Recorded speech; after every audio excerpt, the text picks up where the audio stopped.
브라운대 집단 총격 사건의 용의자가 숨진 채 발견됐습니다. 이 용의자는 MIT 교수도 살해했습니다.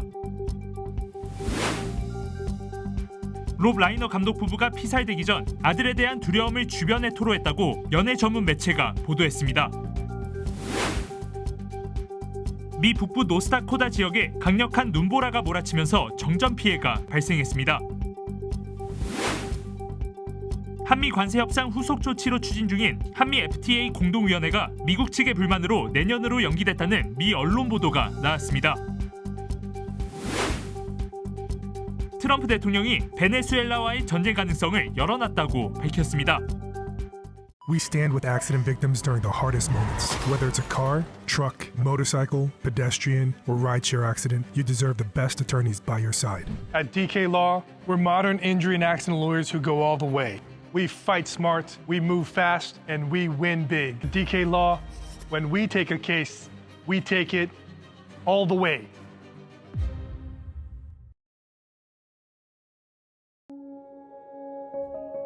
늘 가족이 먼저였던 당신. 늘 우리가 먼저였던 당신. 그런 부모님의 건강을 위해 서울 메디칼 그룹이 준비했습니다.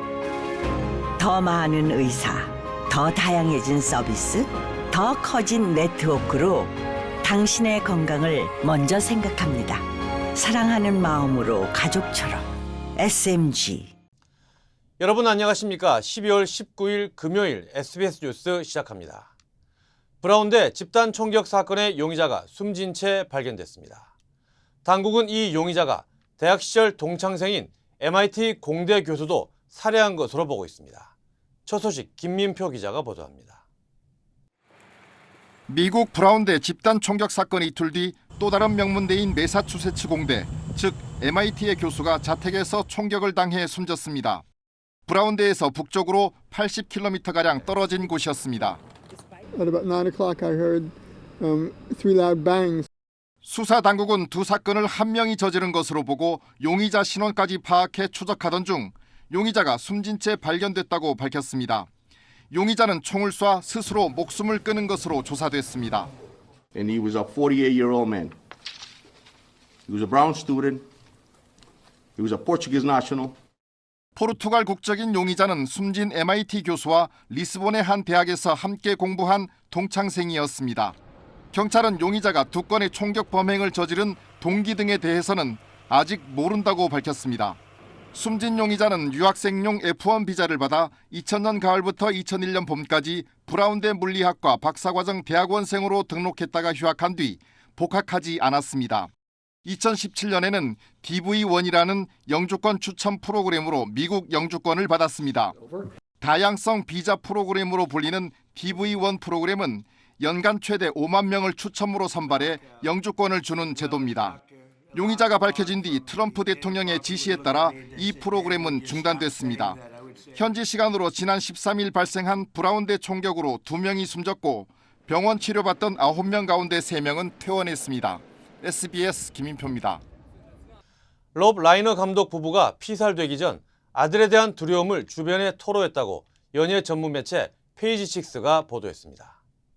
보도에 따르면 감독의 추도식에 참석한 익명의 한 유명 인사는 라이너 감독이 생전에 아들 닉이 무섭고 자신을 해칠 수 있다고 느낀다고 말했습니다.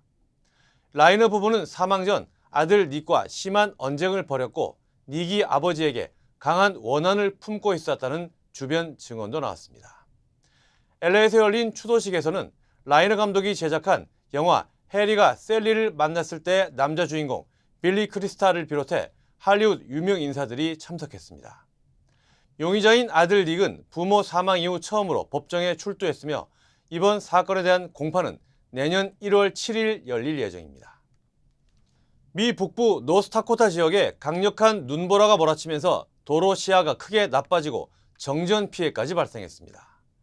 기상청은 어제 오후부터 노스다코타주 파고 지역에 눈보라가 거세져 거의 보이지 않을 정도로 도로 사정이 악화됐다고 밝혔습니다. 이번 겨울 폭풍으로 도심 인근에서 변압기 여러 대가 일시적으로 가동을 멈추며 정전 피해도 잇따랐습니다. 다음 소식입니다. 한미 관세 협상 후속 조치로 추진 중인 한미 FTA 공동위원회가 미국 측의 불만으로 내년으로 연기됐다는 미 언론 보도가 나왔습니다. 한국이 미국 빅테크 기업에 불리하게 작용할 수 있는 디지털 관련 규제를 추진하려는 게 취소 이유라는 겁니다. 워싱턴 이한석 특파원입니다. 미 정치 전문 매체 폴리티코는 미 무역대표부가 당초 어제 예정된 한미 FTA 공동위 비공개 회의를 취소했다고 보도했습니다. 이 매체는 트럼프 행정부가 차별적이라고 판단하는 디지털 제안을 한국이 추진하는 걸 취소 사유로 들었다고 전했습니다. 이어 미 행정부는 디지털 분야를 비롯한 여러 우선 과제에서 한국이 미국과의 약속을 지키지 않고 있다고 믿는다고 덧붙였습니다. 디지털 정책과 관련한 한미 양국의 의견 차이가 커서 단기간에 해결하긴 어렵다는 뜻으로 해석됩니다. 미국이 우려하는 한국의 디지털 규제는 빅테크 기업의 독과점 횡포를 막기 위한 온라인 플랫폼법을 말하는 걸로 보입니다. 앞서 한미 양국은 무역협상 공동 팩트시트를 통해 디지털 서비스를 제공하는 미국 기업들이 차별받지 않도록 보장한다고 합의했습니다. 그러나 최근 쿠팡 개인정보 유출 사태 이후 한국에서 온라인 플랫폼 재추진 가능성이 제기되자 미 의회를 중심으로 반발 움직임이 감지되기도 했습니다. 나아가 미 무역대표부가 한국의 디지털 규제 추진을 문제 삼아 회의를 취소한 건 트럼프 행정부도 한국에 대한 압박에 나선 걸로 해석되는 대목입니다. 한국 정부 측은 FTA 공동위 연기는 사전에 의제를 조율하는 과정에서 합의한 거라는 입장인 걸로 전해졌습니다. 특히 사안에 정통한 관계자는 회의 취소와 쿠팡의 개인정보 유출 건과는 무관하다고 밝혔습니다. 워싱턴에서 SBS 이한석입니다. 트럼프 대통령이 베네수엘라와의 전쟁 가능성을 열어놨다고 밝혔습니다. 트럼프 대통령은 어제 미 NBC 뉴스와의 인터뷰에서 베네수엘라와의 전쟁 가능성을 배제하지 않겠다고 말했습니다. 베네수엘라 마약 카르텔과의 전쟁을 선포한 트럼프 행정부는 마약 거래 차단에 필요하다며 카리브해와 동태평양 인근을 지나다니는 선박들에 대한 공격을 계속하고 있습니다. 이 과정에서 수십 차례의 공습으로 사망자가 발생해 의회 조사를 받고 있지만 트럼프 대통령은 추가적인 선박 납포와 압박 조치를 계속하겠다고 밝혔습니다. 북한 해커들이 올해 가상화폐 관련 범죄로 20억 달러, 한화 약 3조 원을 탈취한 것으로 나타났습니다. 미 MBC 방송은 블록체인 분석업체 체이널리시스의 보고서를 인용해 올해 전 세계에서 도난당한 가상화폐 34억 달러 가운데 59%를 북한 해커가 탈취했다고 보도했습니다. 특히 개인이 아닌 가상화폐 거래소를 겨냥한 범죄에서는 북한 해커의 비중이 무려 76%를 기록한 것으로 집계됐습니다. 체이널리시스는 북한의 올해 탈취액이 지난해보다 51% 증가했다며 북한이 가상화폐 보안의 최대 위협 국가로 부상했다고 분석했습니다. 또 북한의 누적 가상화폐 탈취액은 약 67억 5천만 달러로 이 자금이 대량 살상무기 개발에 활용되고 있다고 지적했습니다.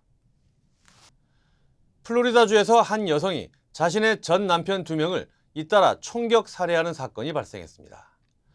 플로리다 경찰은 어제 오후 시트러스 카운티에 거주하는 50대 여성 수전 아발론을 전 남편 2명을 총격 살해한 혐의로 체포했습니다. 아발론은 먼저 두 번째 전 남편을 살해한 뒤 첫 번째 전 남편의 집으로 이동해 문을 열자마자 총격을 가한 것으로 조사됐습니다. 아발론의 첫 번째 전 남편은 11년 동안 결혼 생활을 했으며 약 4천 달러의 양육비를 체납한 상태였고 두 번째 남편과의 결혼 기간과 경위는 공개되지 않았습니다. 당국은 이번 범행을 사전에 계획된 것으로 보고 구체적인 동기를 수사 중이며 검찰은 사형을 구형하는 방안도 검토하고 있습니다. LA 북부 카노가팍의 웨스트필드 토펜가 쇼핑몰에서 대낮 흉기 강도 사건이 발생했습니다. LA 경찰국에 따르면 어제 오후 4시 반쯤 10대 소년 2명이 쇼핑몰 내부에서 강도 2명에게 물건을 빼앗기는 과정에서 흉기에 찔렸습니다. 부상을 입은 피해자들은 인근 병원으로 옮겨져 치료받았으며 안정을 찾은 상태로 전해졌습니다. 경찰은 쇼핑몰 내부 CCTV를 확보해 용의자 추적에 나섰지만 현재까지 구체적인 인상착의는 공개되지 않았습니다. 미국 전역에서 슈퍼 독감으로 불리는 새 인플루엔자 변이가 빠르게 확산하고 있다는 경고가 나왔습니다. 보건당국에 따르면 인플루엔자 A형의 변이인 서브클레이드 K가 주요 대도시를 중심으로 급속히 퍼지고 있는 것으로 확인됐습니다. 특히 뉴욕시의 경우 이번 달 첫째 주에만 독감 확진자가 약 14,000명을 기록해 지난해 같은 기간보다 4배 이상 급증했습니다. 서브클레이드 K는 발열, 기침, 인후통, 몸살 등 기존 독감보다 증상이 더 심한 경우가 많았습니다. 전문가들은 뉴욕처럼 인구 밀도가 높고 관광객 등 인구 이동이 잦은 도시에서 감염이 급증하고 있다고 밝혔습니다. 글로벌 패션 브랜드 자라를 포함해 미국 전역에서 소매점 폐업이 잇따르고 있는 것으로 나타났습니다. 시장 조사업체 코어사이트 리서치는 올해 전국에서 문을 닫는 소매점이 약 15,000곳에 이를 것으로 전망했는데 이는 지난해 2배 수준입니다. 특히 패션 브랜드 자라의 경우 모기업 인디텍스가 전 세계에서 자라 매장 60곳을 포함해 모두 132개 매장을 정리한 것으로 알려졌습니다. 자라는 지난 6월 샌프란시스코 센터몰 지점을 폐점하는 등 미국 내 여러 매장을 닫아왔는데 이스라엘 내 사업 확장과 불공정 노동 관행 등으로 최근 미국과 유럽에서 항의 시위에 직면하기도 했습니다. 네, 신의 아그네스에서 햄릿까지 1세대 연극 스타로 꼽히는 배우 윤석화 씨가 향년 69세로 별세했습니다. 연기와 연출을 넘나들며 활약한 고인의 삶을 김수현 문화예술 전문기자가 돌아봤습니다. 배우 윤석화 씨가 악성 뇌종양 투병 끝에 오늘 오전 세상을 떠났습니다. 향년 69세입니다. CM송 가수로 사회생활을 시작해 1975년 연극 꿀맛으로 무대에 데뷔했습니다. 1983년 직접 번역하고 출연한 연극 신의 아그네스가 10만 관객을 돌파하며 연극계가 낳은 첫 대중스타로 떠올랐습니다. TV 광고까지 찍을 정도였습니다. 저도 사실은 부드러운 여자예요. 부드러운. 아가씨와 건달들, 명성황후 등 뮤지컬에서도 두각을 나타냈고 영화와 드라마에서도 활약했습니다. 1999년 공연예술 전문 월간지 객석을 인수해 13년간 발행인을 지냈고 대학로에 소극장을 운영했으며 공연 제작과 연출에서도 족적을 남겼습니다. 하지만 고향은 역시 연극 무대. 2007년 학력 위조 파문으로 스스로 활동을 중단했다가 복귀할 때 출세작인 신의 아그네스의 조연을 택했고 오로지 연극만을 생각했고 그것을 위해서 모든 것을 걸었던 이 작품에서 기적을 그리워하듯이 그 자리로 돌아가고 싶었어요. 2022년 연극 햄릿에서는 후배들에게 무대 전면을 내주고 앙상블 배우로 출연했습니다. 이 친구들이 열심히 하는 것 그 호흡만으로도 같이 후배들과 하는 게 참 전 기뻐요. 네. 같은 해 10월 발병 사실을 알고 투병 생활을 시작한 지 3년여. 2023년 손숙의 연극 토카타에 5분간 우정 출연한 것이 마지막 무대가 됐습니다. 꿈도 많고 아직도 열정도 많고 연극계에 가장 재능 있는 별 하나를 너무 일찍 떠나보냈다라는 게. 서울 신촌 세브란스 병원 장례식장에 마련된 빈소에는 문화예술계 인사들의 조문이 잇따랐습니다. SBS 김수현입니다. 저는 많은 한국인들의 제2의 고향 LA를 사랑합니다. 저는 한국인의 꺼지지 않는 열정과 서로를 향한 따뜻한 정을 존중합니다. 그리고 한인 사회와 함께한 시간이 자랑스럽습니다. 앞으로도 오래도록 함께 발전하기를 진심으로 바랍니다. I'm Richard Hoffman. Let me help you. 리처드 호프만 법률 그룹. 셀리온의 연말연시 대세일. 누구나 젊어지는 얼굴 GF7 플러스 화장품과 탈모 방지 샴푸 그리고 다양한 바디 제품들. 1등 제약회사 유한양행의 유한건강식품도 하나 사면 30%, 2개 이상 구입 시 50% 할인, 반값 대세일. 높은 통관세로 인한 마지막 가격 할인 찬스. 원하시는 제품 솔드아웃 되기 전 지금 바로 빨리 구입하세요. 213-738-1188 셀리온. 오렌지카운티 한인상공회의소 제48대 회장에 이중열 신임 회장이 취임했습니다. 주요 한인사회 소식 이원정 기자입니다. 오렌지 카운티 한인상공회의소 제48대 회장에 이중열 신임 회장이 취임했습니다. 오시 한인상공회의소는 애나하임 웨스틴, 애나하임 리조트에서 이 취임식과 갈라 어워즈를 개최했으며 이중열 신임 회장과 진학임 수석 부회장 등을 소개했습니다.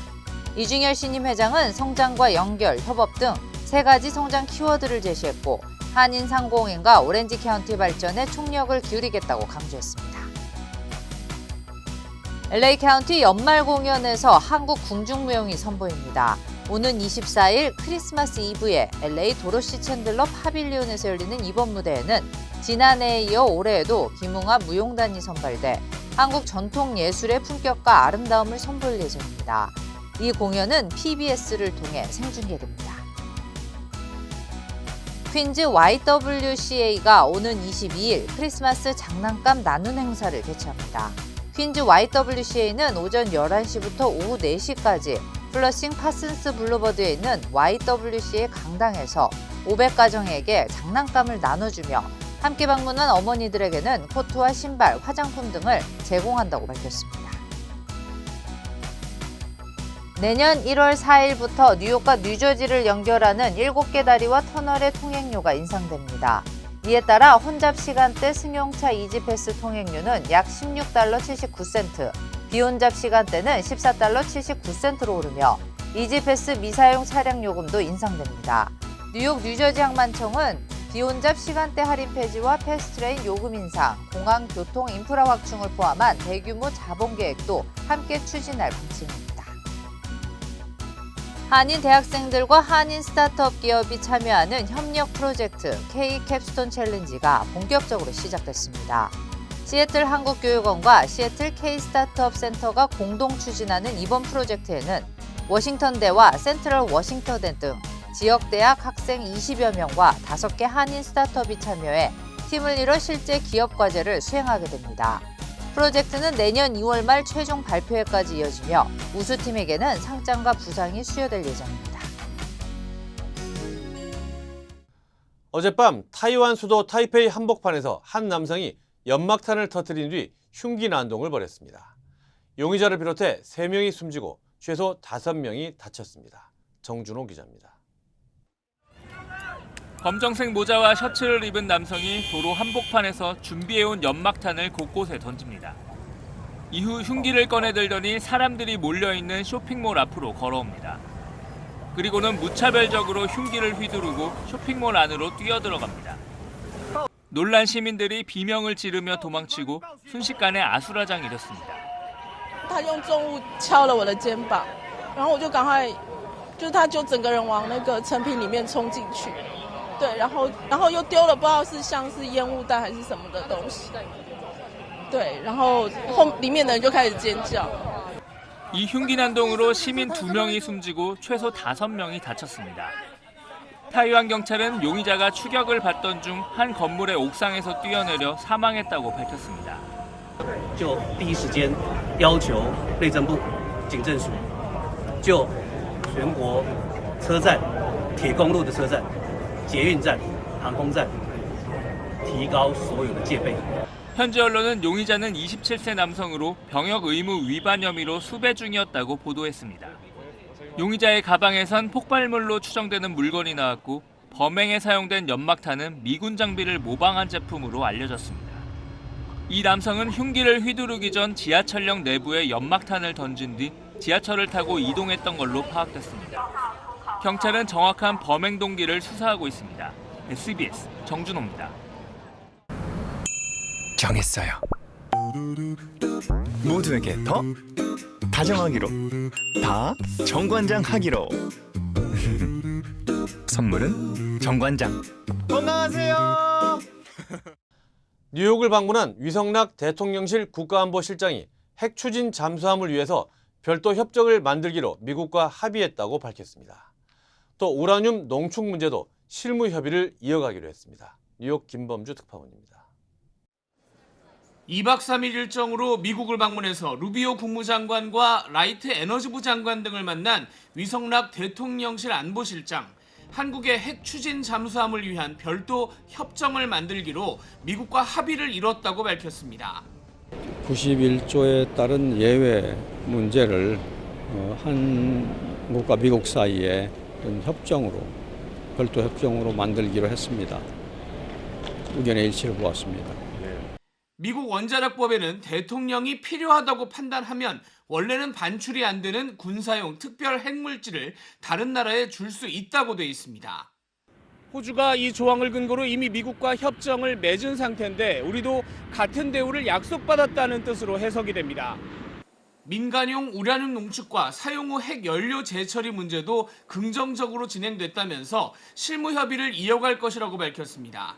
위 실장은 당장 내용을 밝힐 수는 없지만 북한과 관련한 여러 이야기도 나누었다면서 한반도 평화 문제에 대한 길을 열도록 노력하겠다고 밝혔습니다. 북한 관련해서 우리가 지금 상태보다 조금 나은 대화, 견인 가능성을 좀 모색해 보려고 왔고요.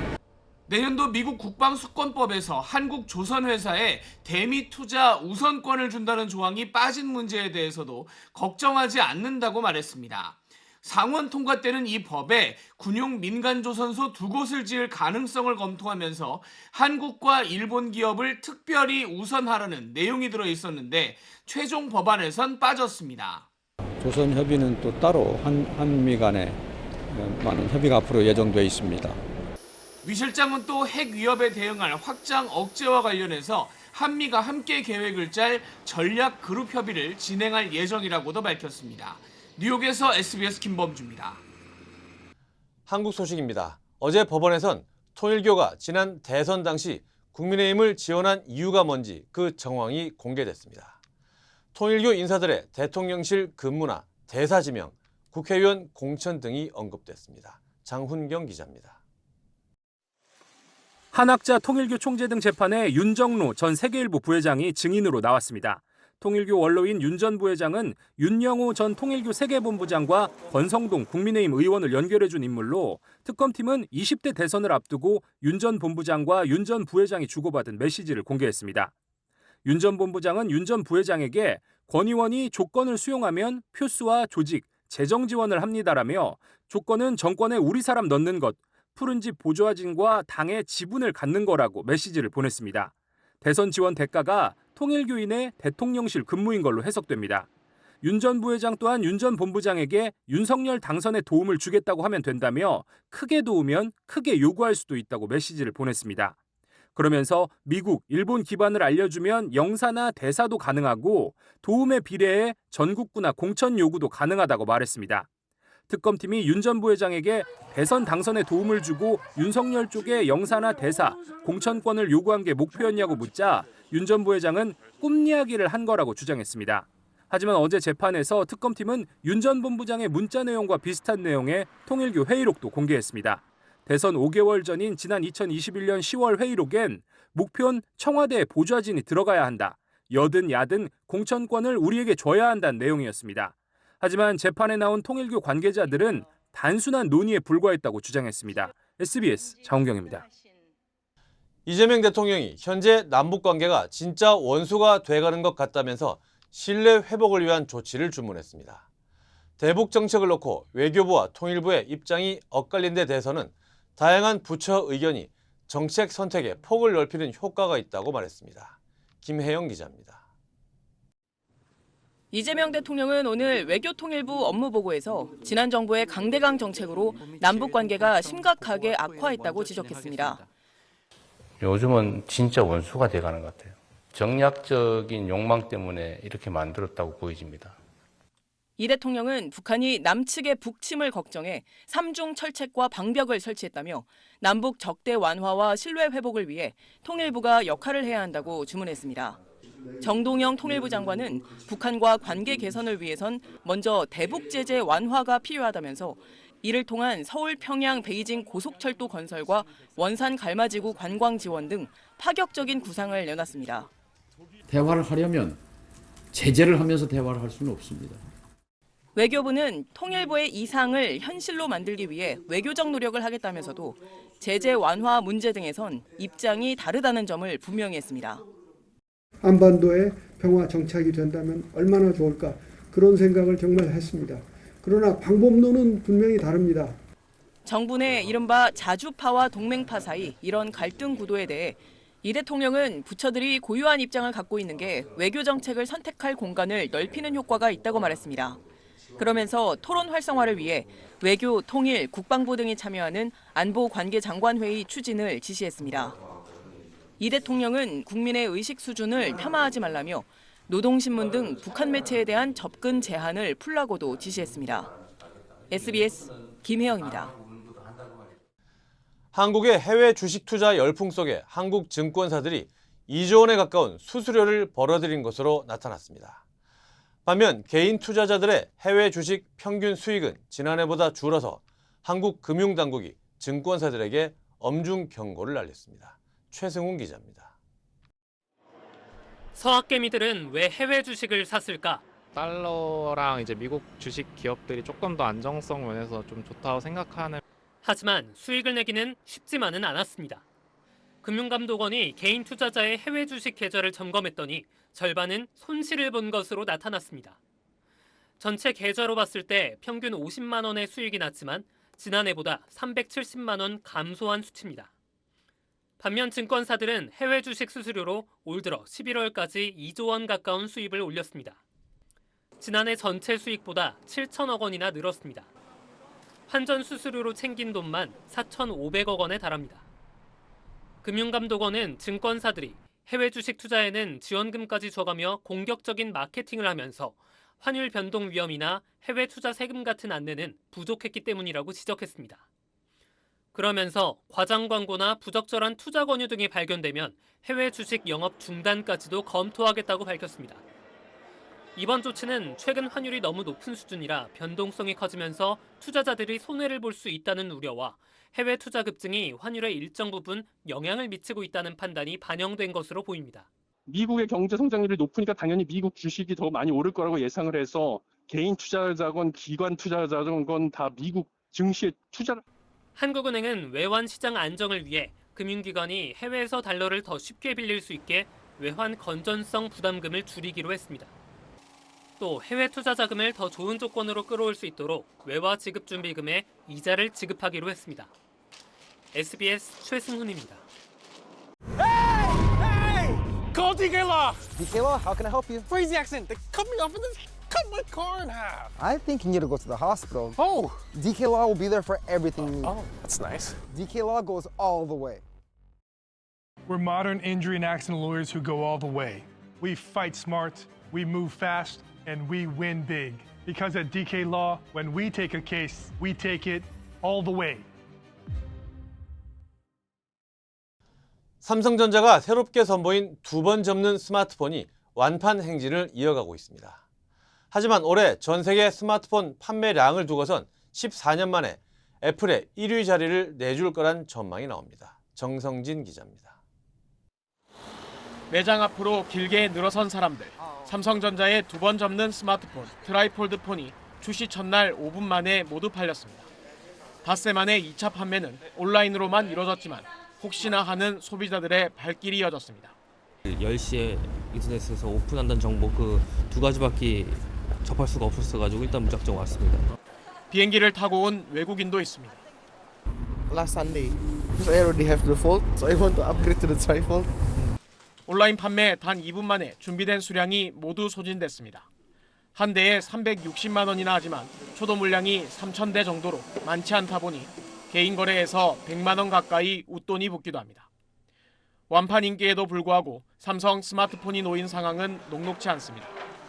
올해 전 세계 스마트폰 출하량 기준 점유율 전망치는 삼성이 18.7%, 애플 19.4%로 14년 만에 애플에 세계 1위 자리를 내줄 것으로 예상되고 있습니다. 그동안 애플이 매출액으로는 1위였어도 판매량은 삼성에 밀렸는데 이게 뒤집힐 수 있다는 겁니다. 무엇보다 지난 9월 출시된 아이폰 17 시리즈가 성능과 고객 충성도를 무기로 미국뿐 아니라 중국 내 점유율까지 끌어올리고 있기 때문입니다. 아이폰 17 출시 이후 애플의 중국 내 시장 점유율은 20%를 넘어섰습니다. 반면 삼성의 스마트폰 생산 기지가 있는 베트남에 지난달 대미 스마트폰 수출 규모는 5년 만에 최저치를 기록했습니다. 삼성이 폴더블 폰으로 수성에 총력을 다하고 있지만 애플도 내년에 접히는 스마트폰 출시를 예고한 상태입니다. 폴더블 폰에 대한 누가 경쟁력을 갖고 있느냐가 향후 스마트폰 시장의 주도권을 또 잡는 그런 관전 포인트가 아니냐. 삼성은 차별화된 기술력과 보급형 스마트폰 확대 등으로 대응에 나섰지만 인도 등 신흥시장에선 중저가 스마트폰을 앞세운 중국 업체들이 존재감을 키우고 있다는 점도 삼성이 넘어야 할 과제입니다. SBS 정성진입니다.